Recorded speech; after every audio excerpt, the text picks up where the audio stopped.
The two quarterbacks I trust more, it's Joe Burrow, and it's not a question. So it's great when they don't have Lamar. So, right, which is a weird math we're doing. But the fact that he can only beat the Ravens when Lamar Jackson isn't there right, is but an that's important data point. Yes. Again, like this is, Likely in motion, he bobbles it, scoops it in, vacuums it home. Here comes Hubbard. Oh, he threw him away like a rag doll. And he throws in the end zone. Caught for a touchdown. Absolutely amazing. Who's bad? Who's bad? Who's bad? Who's bad? Who's bad? Who's bad?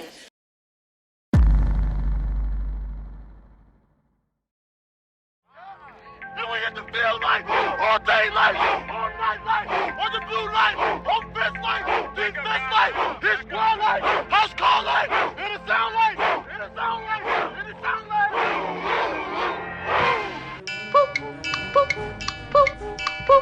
Oh, yes, sir. Yes, sir. We're starting right off the bat, right out the gate. We going right here to Fan Man. Dude been the president of the Joe Burrow fan club since the guy came into the NFL. And ever since he's came into the league, he can do no wrong. Even in this segment that I showed, he's still going off and just rambling a bunch of nonsense, even when his co-rankers were giving him nothing but straight facts. Joe Burrow does not play good against Lamar Jackson. Even if he does have a good stats, he still loses. Lamar Jackson is 5-1 against Joe Burrow. But he don't want to talk about that because that would mean that he's wrong. We can't have that. Dude stuttering like Porky Pig, but will refuse to give Lamar Jackson any kind of credit that there is. No, in no way, shape, or form am I saying Joe Burrow is a terrible quarterback. He's not. He had a heck of a game on Sunday against the Ravens, but he still lost. And the funny thing about all of this is that when folks start coming to their senses and looking at Joe Burrow as they should, folk want to get on him and say that they're crazy. Case in point, the Bengals are 1-4, and this guy, Chris Canty, has been riding Joe Burrow really hard the last couple of weeks, and he's been putting the losses on Joe Burrow, and everybody's been looking at him crazy. What nobody can do is explain why the Cincinnati Bengals got out to a slow start this year. He had Jamar Chase on the field week 1. And they still lost to the New England Patriots. They had a must-win game 2 weeks ago against the Washington Commanders at home, where Joe Burrow got outplayed by a rookie quarterback. You don't get to say that. You don't get to say that. You told me. And yet, a few weeks ago, when the Ravens were 0-2, who was saying that it was Lamar Jackson's fault that the Ravens were where they were? Isn't he the two-time league MVP? I think that's the right. Yes, sir. The man hasn't won his last 3 starts. When we gonna look at him? You got your bag, you got the MVP stature, you the man. Go out there and figure it out. Grade A flip-flopping by one of the masters. This is why I don't take anything you guys say seriously when it comes to the sport of football. And I would break down this particular situation even more, but luckily Chris Canty beat me to it. Why should I apologize to a quarterback that blew a double-digit lead in the fourth quarter, less than 6 minutes to go, at home? We give Joe Burrow all of this credit for giving Patrick Mahomes hell, but we don't want to talk about how Lamar Jackson gives Joe Burrow hell. One win in the playoffs 3 years ago, where he beat the Chiefs in the conference championship game to get to a Super Bowl that he then lost? Is that why we want to say we trust Joe Burrow? Give me a break. I don't agree with everything Chris Canty has said since he's become an analyst, but I assure you, I sensed no lie in that statement. And while we're on the quarterback golden boys of the NFL, everybody get a look at Josh Allen, how he did it against the Texans? What the hell is even that? 9 of 30. 9 of 30.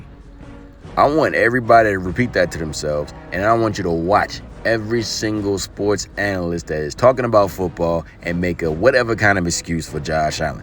This guy was the MVP of the league the first 3 weeks. Then he goes to Baltimore and he crashes hard. And then he goes to Houston and he does this. I can't wait to see the explanations and excuses that they all decide to use to still say, we still believe in Josh Allen. Blah, blah, blah, blah, blah, blah, blah, blah.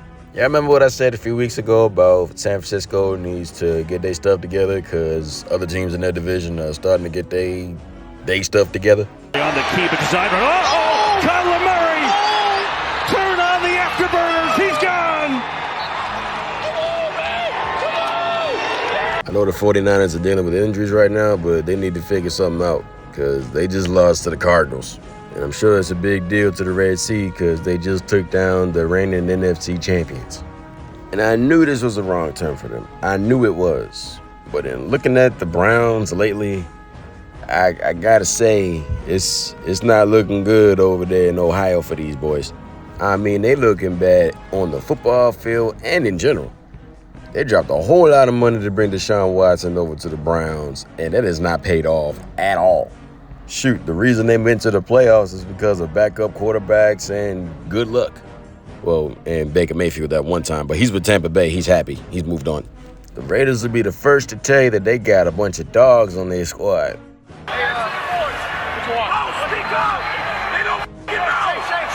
But none of those dogs showed up against the Broncos. Rebuilding seasons aren't for the faint of heart, but, you know, sometimes they're necessary.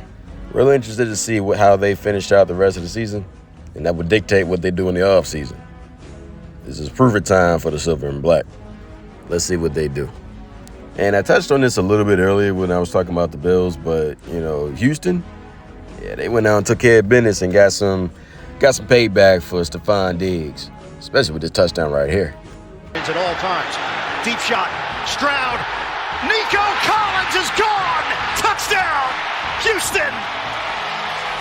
If that busted coverage wasn't bad enough, then C.J. Stroud going to bust a pose after that touchdown. Yeah, it's already been established, but just in case folk forgot, C.J. Stroud and them Texans, they about that life.